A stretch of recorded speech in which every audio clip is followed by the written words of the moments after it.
Ano par, day 5. May tigyawat pa ako man, oh. Present siya.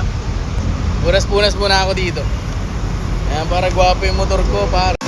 Par, may booking na tayo, par. Kunin na natin yung unang pick up natin. Ang haggard ng face ko, ah. Kunin na natin, par, baka makuha pa ng iba, eh. Ayan. Ma'am Abigail, ma'am. Picture ako lang din, ma'am. Sige, ma'am. Thank you, ma'am. Ito yung pick up na, par. Pupunta na tayo sa second pick up, par. Kitang-kita yung tigyawat ko, par, oh. Ang laki, man. Pick up number 2, par. Ang bigat nito, ang bigat. Mas mabigat ka, pabigat ka. Ayan na, par, oh. 100. Yan, lapit lang. Ano lang to, eh. Manila to, ano lang, San Juan, no, di ba?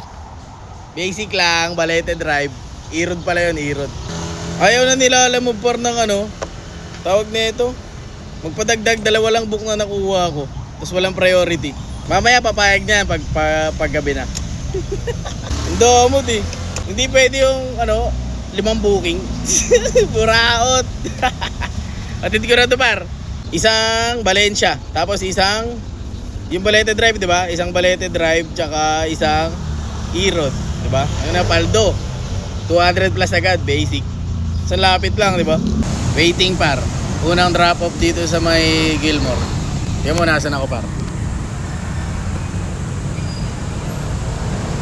Dito yung drop off sa may Gilmore Tower. Pababa na daw siya. Kanina pa yung pababa, eh.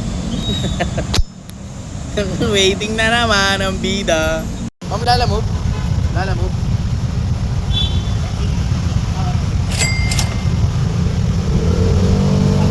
Sige na, palis.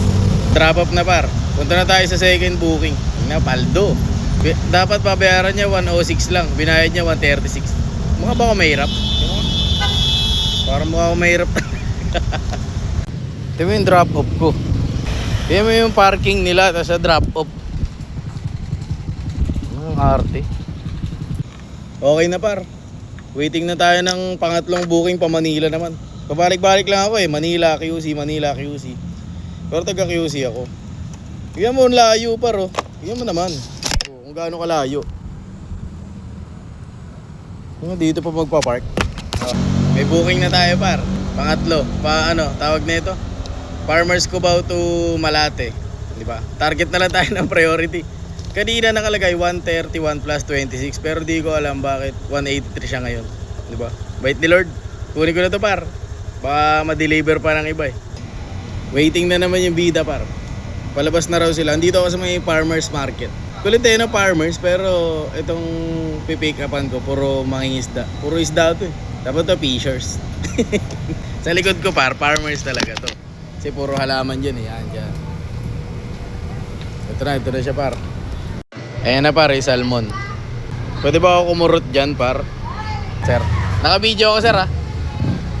Yan yung para kay ano? Saan pangalan nun? Okay, para salmon. Dito lang yan, boy. Hindi natin yan lalagay sa box. Pahig naman siya kanina, eh. Diba? Okay na, par. Dalhin na natin. Sarap ng salmon, no? Akala mo kumakain talaga ng isda. Nagtrabaho ko sa waiter, par. Masarap yung salmon. Pinagagawan yan, eh. Ng waiter. Par, waiting na tayo sa ano, book na pauwi ng QC. Kitang-kita yung tigyawat ko talaga. Ang tagal lumabas ng customer. Dineliver ko na lang sa loob. Sabi, sorry boss, busy. Susunod ako rin busy, tiyan mo. Hindi niya lang ako matatawagan. Okay na, par. Puntahan na natin. Meron na tayong pang-apat na booking. Basic. Pick up number 4, par. Pauwi na to. So ano lang yan, sa Sampaloc. Diyan sa Dapitan. Deliver natin to, par. Anong oras na? 7:48. Galing ko na to. Baka mag-OT ako, eh. Thank you, ma'am. Okay na, par. All done na, par. Okay na, paldo. Naka magkano kaya ako? Siguro mga ano. Totalin ko na lang. Hindi ako marunong sa mat, eh. Hindi ako magaling, eh. Salamat sa pagsama, par, ha. Sama ka ulit sa sunod. Bye-bye.